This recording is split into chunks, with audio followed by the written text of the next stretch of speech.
Class 8th। आज का topic है angle sum property of a polygon, बहुभुज का कोण योग गुण। आज का टॉपिक मैंने आपको कहा angle sum property of a polygon, बहुभुज का कोण योग गुण। मीन्स किसी बहुभुज के जो कोण होते हैं उसका क्या गुण है, यानी कि बहुभुज के कोणों का योग कितना होता है। और आप ये भी जानते हैं कोई पॉलीगन हो, पॉलीगन भी कई प्रकार के होते हैं, triangle, quadrilaterals, pentagon, hexagon, octagon, extra. और सभी हर प्रकार के पॉलीगन में जो है भुजाएं होती हैं और कोण भी होते हैं। तो जैसे मान लें ट्रायंगल में 3 भुजाएं होती हैं, 3 कोण भी होते हैं। इसी प्रकार क्वाड्रेटर्स में जो है 4 साइड्स होती हैं, 4 एंगल होते हैं। पेंटागन में 5 साइड्स होती हैं और 5 एंगल होते हैं। ऐसे हेक्सागन में 6 साइड्स होती हैं और 6 क्या होते हैं, एंगल होते हैं। ऑक्टागन में 8 भुजाएं होती हैं, 8 कोण होते हैं। तो हर किसी पॉलीगन में यानी हर किसी बहुभुज में क्या होती हैं, जितनी भुजाएं होती हैं कोण भी उतने ही होते हैं। तो अब मैंने इसके कोणों के बारे में ये कहना है आपसे। आपने इससे पहले क्लास में 6 में और 7 में पढ़ा हुआ हो। पहले हम बात करते हैं ट्रायंगल की, क्योंकि ट्रायंगल भी एक पॉलीगन है। तो हम बात करते हैं ट्रायंगल की। हम जानते हैं कि जो है 3 भुजाओं से घिरी बंद आकृति को त्रिभुज कहते हैं। यानी कि त्रिभुज किसे कहते हैं, जिनमें 1, 2, 3 भुजाएं होती हैं। चूंकि ट्रायंगल है इसमें 3 साइड्स होती हैं, इसमें 3 साइड्स होती हैं, यानी कि इसके 3 एंगल भी होते हैं। तो एंगल एक 1 साइड ये है, एक भुजा, ये दूसरी भुजा, ये क्या तीसरी बना। इसका नाम ट्रायंगल ABC है। आपने कई बार पढ़ा इसके बारे में। माना ये ट्रायंगल ABC है तो इसमें 3 भुजाएं कौन कौन सी हैं, एक साइड AB है, एक साइड BC है, एक साइड AC या CA, जो भी कहना चाहो। भुजा AB या BA जो कहो, भुजा BC या CB, भुजा AC या CA। तो AB, BC और AC, इसमें 3 क्या है, साइड हैं। चूँकि इसमें 3 साइड हैं तो 3 क्या एंगल भी होंगे। तो एंगल A क्या है, एंगल A, एंगल B और एंगल क्या, C। और आप जानते हैं कि हम एंगल A को क्या कहते हैं, एंगल BAC। एंगल B को कौन, एंगल ABC। और एंगल C को एंगल ACB। क्योंकि हम इसका नाम पूरा नाम पढ़ते हैं तो इस प्रकार से पढ़ते हैं। तो यहाँ पर आप देख रहे होंगे इस ट्रायंगल में जो 3 एंगल हो गए, 3 क्या हो गए, कोण हो गई। लेकिन आप ये जानते होंगे कोण भी 2 प्रकार के होते हैं। एक मैंने 2 प्रकार कोण है वो उसी प्रकार का, लेकिन उसको 2 प्रकार से जानते हैं, इंटीरियर एंगल और एक्सटीरियर एंगल। इंटीरियर एंगल में जो होता है अंतःकोण, अंतःकोण में जो पॉलीगन के अंदर बनते हैं। और एक्सटीरियर एंगल कहते हैं किसको, बाह्य कोणों को, जो पॉलीगन के बाहर बनते हैं। तो हर किसी पॉलीगन में, चाहे वो त्रिभुज हो, चतुर्भुज हो, पंचभुज हो, षट्भुज हो, अष्टभुज हो, कोई भी पॉलीगन हो, उसमें जो है एंगल 2 प्रकार से बनेंगे। एक बनेगा अंतःकोण, इंटीरियर एंगल, और बनेगा क्या, बाह्य कोण, यानी कि एक्सटीरियर एंगल। यहाँ पर आप देख रहे होंगे जो एंगल A है या एंगल B है और एंगल C है, जो एंगल है वो कहाँ बन रहे हैं, अंदर बन रहे हैं। देखिए कोण A अंदर बन रहा है, कोण B अंदर है, कोण C क्या अंदर है। तो ये angle A, angle B and angle C ये क्या है, इंटीरियर एंगल है, ये अंतःकोण है ये। अब बाह्य कोण कैसे बनते हैं, मैंने जैसे अभी आपको कहा है बाह्य कोण यानी कि एक्सटीरियर एंगल कैसे होते हैं, जो क्या बनते हैं, भार बनते हैं। तो भार कैसे बनते हैं, मैंने आपको इस साथ में कहा था। मान लीजिए कोई ट्रायंगल ABC, इसी को ले लीजिए, हम इन भुजाओं को आगे बढ़ाते हैं। मीन्स मानो ये भुजा BC है, मैं इसको आगे बढ़ाया, देखो जरा, ये भुजा BC थी, हमने इसको आगे बढ़ाया ऐसे, ये देखो ये भुजा आगे बढ़ा दी। तो देखिए ये कोण जो है, ये कोण से अंदर बन रहा था, लेकिन ये कोण क्या बन रहा है, भार बन रहा है। हमने जो इस भुजा को आगे बढ़ाया तो ये कोण भार बन रहा है, ये कोण, ये भी C है। मान लीजिए हमने BC को बढ़ाया, कहाँ तक बढ़ाया, D तक बढ़ा दिया। हमने भुजा BC को बढ़ाया, कहाँ तक, D तक बढ़ा दिया। आप देख रहे होंगे यहाँ पर जो C है, जो कोण C है वो 2 कोण है। एक तो अंदर कोण C है, एक बाहर का कोण C है। तो अंदर कोण C है उसका नाम क्या है, एंगल ACB, कोण ACB। और जो कोण भार है उसे क्या हम क्या कहेंगे, कोण ACD, कोण ACD भार है। तो C पर एक कोण अंदर बन रहा है, इंटीरियर एंगल, और C पर एक कोण बाहर बन रहा है, यानी कि एक्सटीरियर एंगल। तो इंटीरियर एंगल कौन सा है, एंगल ACB, और एक्सटीरियर एंगल कौन सा है, एंगल ACD, क्योंकि कहाँ बन रहा है, बाहर की तरफ बन रहा है। तो वैसे ही अन्य भुजा, माना कि यहाँ पर जो है हम भुजा BA को आगे बढ़ाते हैं, यहाँ तक, कहाँ तक बढ़ाते हैं, माना हमने बढ़ाया इसको E तक, हमने भुजा AB को बढ़ाया, कहाँ तक, E तक बढ़ाया। तो आप देख रहे होंगे जो कोण B था एक तो अंदर था, लेकिन जो हमने भुजा को आगे बढ़ाया तो एक कोण जो बन गया क्या, इस पॉलीगन से बाहर बन गया। देखिए भार है, पूरा बाहर की तरफ, जैसे कोण बाहर बना हुआ है पूरा भार, वैसे कोण भी क्या अंदर बना हुआ है, सॉरी बाहर बना हुआ है। तो ये क्या है, एक्सटीरियर एंगल है। तो इंटीरियर एंगल B कौन सा है, एंगल ABC। और एक्सटीरियर एंगल कौन सा है, एंगल CBE या EBC, क्योंकि वो भार बना हुआ है। तो हम जो कोई भी पॉलीगन हो, हम जो उसमें कोई भुजा आगे बढ़ाते हैं तो उससे क्या बनता है, एक कोण क्या, कुछ कोण क्या बनते हैं, भार बनते हैं, यानी कि एक्सटीरियर एरिया में बनते हैं, उन्हें बोलते हैं एक्सटीरियर एंगल। अब मान लीजिए ये एक चतुर्भुज है PQRS, ये क्वाड्रेटर्स है, इसका नाम PQRS है। तो PQRS कैसा है, ये चतुर्भुज है, इसमें भुजाएं 4 हैं, एक PQ, एक क्यू आर भुजा, एक आर एस भुजा, एक एस पी भुजा, 4 भुजाएं हैं। तो कोण भी 4 होंगे। एक कोण पी है यानी कोण क्यू पी एस है, एक कोण क्यू है यानी कोण पी क्यू आर है, एक कोण आर है यानी कोण क्यू आर एस है, और एक कोण एस है यानी कि कोण पी एस आर है या आर एस पी है। क्योंकि मैंने आपको कहा था ए तो हम कोण बोलते हैं शॉर्ट में, कोण पी, एंगल पी। एक क्या नाम है, पूरा नाम आता है कोण क्यू पी एस या एंगल क्यू पी एस। जो कि चूंकि पी पर कोण बन रहा है तो पी कहाँ रखेंगे हम, बीच में रखेंगे। ऐसे रखेंगे हम कोण क्यू पी एस। चूंकि यहाँ पर ये कोण बन रहा है कोण पी पर कोण बन रहा है तो पी का आएगा बीच में आएगा। अब यहाँ पर कोण क्यू कहेंगे तो कोण क्यू को हम क्या कहेंगे, कोण पी क्यू आर, कोण पी क्यू आर या एंगल पी क्यू आर। क्योंकि यहाँ पर मैं कोण क्यू कह रहा हूँ आपसे, और क्यू पर कोण बन रहा है तो क्यू कहाँ आएगा, बीच में आएगा। बाकी ये पी और आर क्या आएंगे, साइड आएंगे, पी क्यू आर। ध्यान रहे जो कोण क्यू है, इस गलती मत कीजिए। आपने पढ़ा क्लास 7 में पढ़ा हुआ है इसके बारे में, क्लास 7 में 6 में पढ़ा हुआ है इसके बारे में। कोण क्यू है, कोण क्यू किसको मिला के बन रहा है, एक पी क्यू एक आर क्यू। तो पी क्यू आर क्यू जब मिल रहे हैं क्यू पर तो कोण बन रहा है कौन सा, क्यू। तो चूंकि पी क्यू आर क्यू मिलकर बन रहा है तो पी क्यू आर नाम आएगा इसका।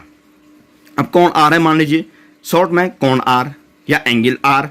लेकिन जो एंगल आर किसको मिलकर बन रहा है, क्यू आर एस आर। देखो क्यू आर भी मिल गया आर पे, एस आर भी मिल गया क्या, आर पे। तो यहां पर आर पर कोण बन रहा है, किसको मिला के बन रहा है, क्यू आर एस आर को। नाम क्या आएगा, Q R S, angle Q R S. चूंकि आर पर कोण बन रहा है तो आर कहाँ आएगा, बीच में आ गया। भले एस और क्यू को आप आगे पीछे कर सकते हैं, कोई दिक्कत नहीं। इसमें एस आर क्यू भी आप लिख सकते हैं। अब एंगल कौन सा है, एस, एंगल एस हो गया। लेकिन एंगल एस किसको मिलकर बन रहा है, पी एस आर एस, दोनों मिल गए एस पर, पी एस आर एस दोनों मिल गए एस पर। तो एस पर कौन बन रहा है, तो पी एस आर। क्योंकि पी एस और आर एस मिल रहा है तो पी और आर को क्या लिखेंगे आप, अगल बगल लिखेंगे। पी और पी एस आर एस मिल रहे हैं तो एस आएगा बीच में। अब पी और आर क्या आएंगे, अगल बगल आएंगे। एंगल पी एस आर या कोण पी एस आर, इस कोण का नाम हो गया। तो एक कोण पी है, एक कोण क्यू है, एक कोण आर है, एक कोण एस है, इसके कोण है। तो लेकिन ये जो ना आपको कहे हैं ये कोण सारे के सारे क्या हैं, पॉलीगन के अंदर हैं, इस चतुर्भुज के भीतर हैं। इसलिए सारे कोण क्या है, इंटीरियर एंगल है, ये अंतः कोण है ये। लेकिन बाह्य कोण कैसे बनेंगे, देखिए एग्जाम्पल के लिए हमने पी क्यू भुजा बढ़ाया आगे, यहाँ बढ़ाया, कहाँ तक बढ़ाया, इसको हमने बढ़ाया ए तक, मान लीजिए ए तक बढ़ाया। तो ये क्यू जो अंदर था ये तो अंदर है, लेकिन एक कोण बन गया बाहर, इस पॉलीगन से बाहर। तो इसे बोले हम क्या, एक्सटीरियर एंगल यानी कि बाह्य कोण। तो ये बाह्य कोण है तो हम क्या कहेंगे, पी क्यू आर, ये तो अंतः कोण था। लेकिन जो बाह्य कोण क्या बना, ए क्यू आर। ए क्यू आर क्या है, बाह्य कोण है। दोनों क्यू है वो, ये भी अंदर का कोण क्यू है और ये बाह्य कोण क्यू है। नाम क्या है, P Q R interior angle और ए क्यू आर एक्सटीरियर एंगल। क्योंकि जो बाहर का कोण किसको मिलकर बना हुआ है, ए क्यू आर क्यू क्यू। तो ये क्या है, क्यू क्या है, बाहर बना हुआ है, ये वाला क्यू बाहर बना हुआ है, तो कोण ए क्यू आर। मान लीजिए एक भुजा और है, फॉर एग्जाम्पल मैंने यहाँ पे जो पी एस को बढ़ाया कहाँ तक, बी तक बढ़ा दिया। मान लीजिए मैंने पी एस को बढ़ाया बी तक बढ़ाया, तो यहाँ पर देखिए एस पर भी 2 कोण बन गए, अन्य की तरह, यहाँ की तरह। एस पर एक कोण अंदर पहले से था, ये पी एस आर था, यहाँ लिखा मेरा पी एस आर। लेकिन एक कोण यहाँ बाहर बन गया, ये कोण भी एस ई है।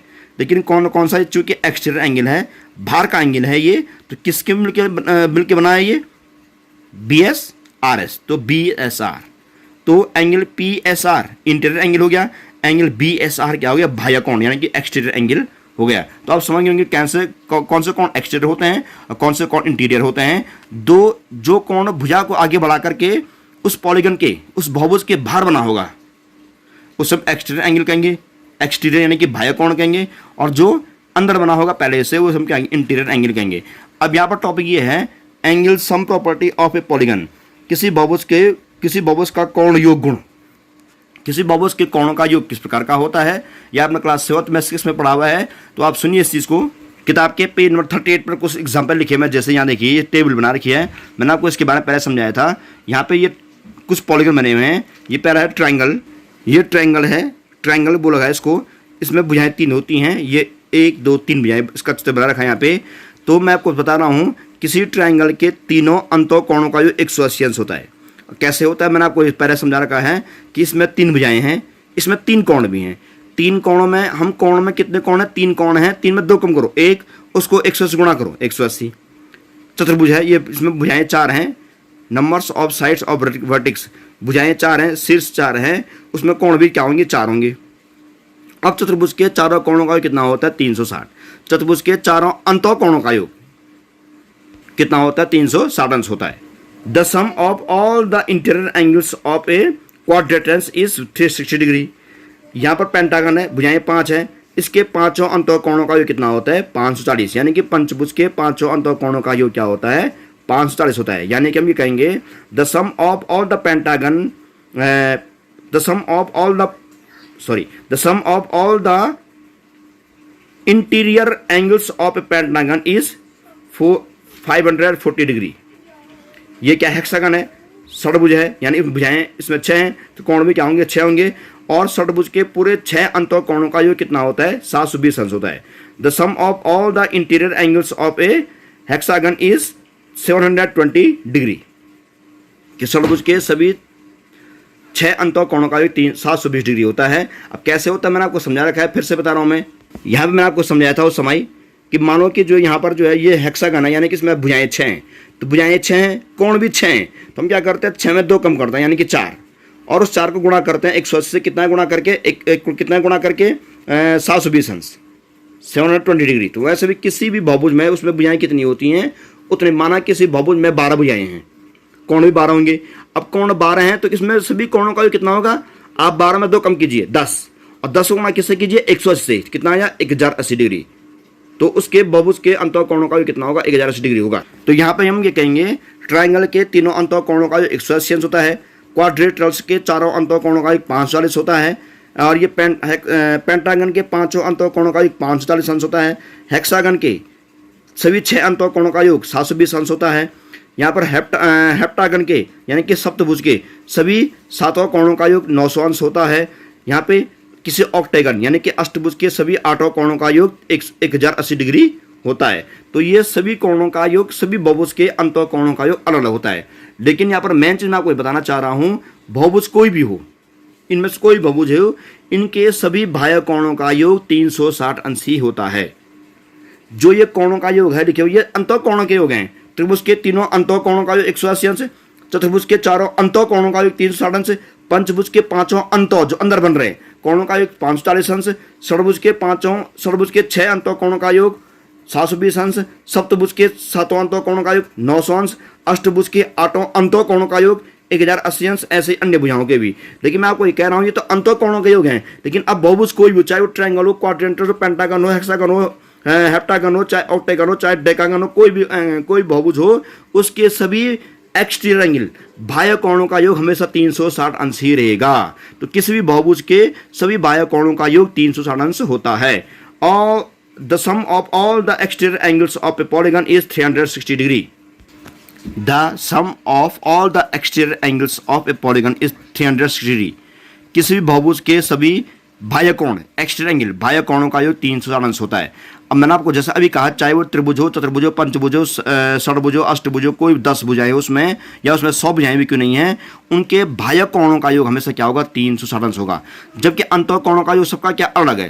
त्रिभुज के तीनों अंतः कोणों का योग अभी मैंने कहा 180 डिग्री, चतुर्भुज के चारों अंतः कोणों का योग 360 डिग्री, पंचभुज के 5 अंतः कोणों का योग 540 डिग्री, षडभुज के सभी 6 अंतः कोणों का योग 720 डिग्री। इस प्रकार के सभी किसी भी बहुभुज के अंतः कोणों का योग अलग अलग होता है, परंतु बाह्य कोणों का योग हमेशा कितना होगा 360 अंश होगा। मैंने आपको फिर कहा हूँ कि चाहे वो बहुभुज कितनी भुजाओं वाला हो, 3 भुजाओं वाला हो, 4 भुजाओं वाला हो, चाहे 100 भुजाओं वाला हो, उसके जो एक्सटीरियर एंगल हैं उनका जो योग होगा, उनका जो सम होगा वो हमेशा कितना होगा 360 डिग्री ही होगा।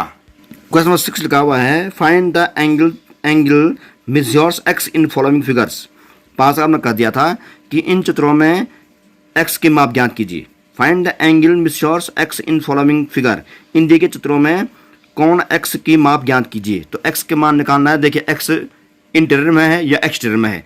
अब यहाँ देखिए, आप देख रहे होंगे साफ यहाँ पे 1 2 3 4, इस चतुर्भुज में भुजाएं 4 हैं। चूंकि इसमें भुजाएं 4 हैं तो ये क्या है क्वाड्रिलेटरल्स है, यानी कि चतुर्भुज है।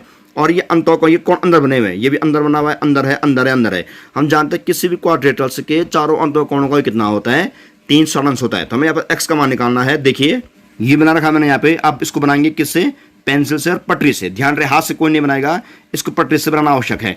तो देखिए यहाँ पे सभी चारों कोण, एक कोण x है, एक कोण 50 अंश का है, एक कोण 130 अंश का है, एक कोण 120 अंश का है। तो x धन 50 धन 130 धन 120 बराबर 360 अंश।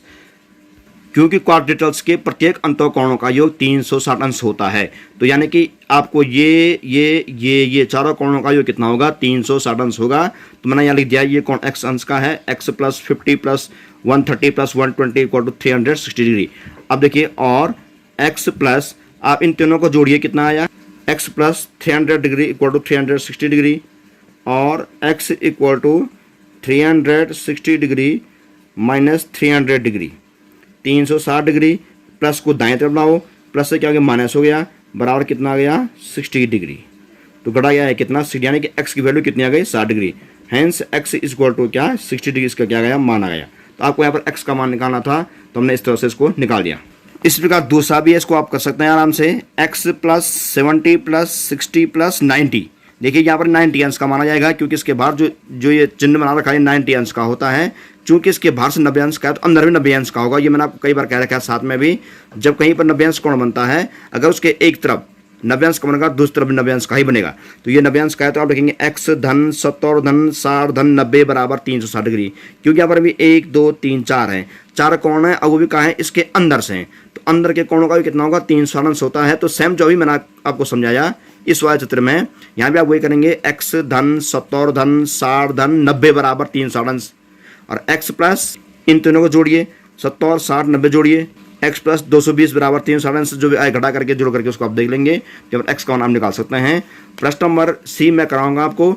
देखिए डी 1 2 3 4 5 ये पंचभुज है, यानी कि ये पेंटागन है। और ये कैसा पेंटागन है, रेगुलर पेंटागन है, सम पंचभुज। मैंने आपको ये बार कहा है सम और विषम, यानी कि रेगुलर और इरेगुलर के बारे में कहा था। जिस बहुभुज की सभी भुजाएं बराबर होती हैं उसे कहते हैं क्या, रेगुलर पॉलीगन, यानी कि सम बहुभुज। तो इस बहुभुज में, यानी कि इस पंचभुज में ये भुजाएं कैसे हैं, इसमें 5 भुजाएं हैं, पांचों क्या है, बराबर। देखिए ये बराबर का चिन्ह होता है, ये दो क्रॉस करके यहाँ पे ये 2 टिक मार रखे हैं यहाँ पे। इसका मतलब ये हुआ कि पांचों भुजाएं क्या है, बराबर हैं। और मैंने आपको ये भी कहा था, अगर किसी बहुभुज की पांचों भुजाएं बराबर होती हैं तो समझिए इसके पांचों कोण भी क्या होते हैं, बराबर होते हैं। तो यानी कि ये कोण x अंश का है, तो अपने आप ये कोण भी x अंश का होगा, ये भी x अंश का होगा, ये भी x अंश का होगा, ये भी क्या होगा, x अंश का होगा। तो कितने कोण हो गए, 1 2 3 4 5।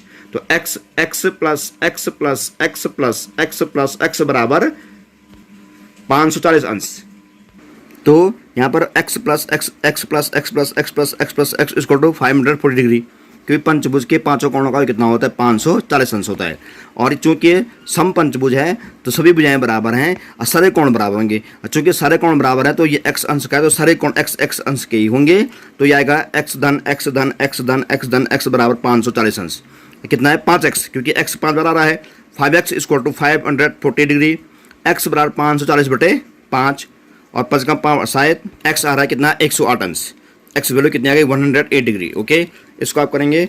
इसके बाद ये चित्र है, तो यहाँ पर भी आपको x का मान निकालना है। सी प्रश्न में तो ये चित्र है वो, यहाँ पर आपको x का मान निकालना है।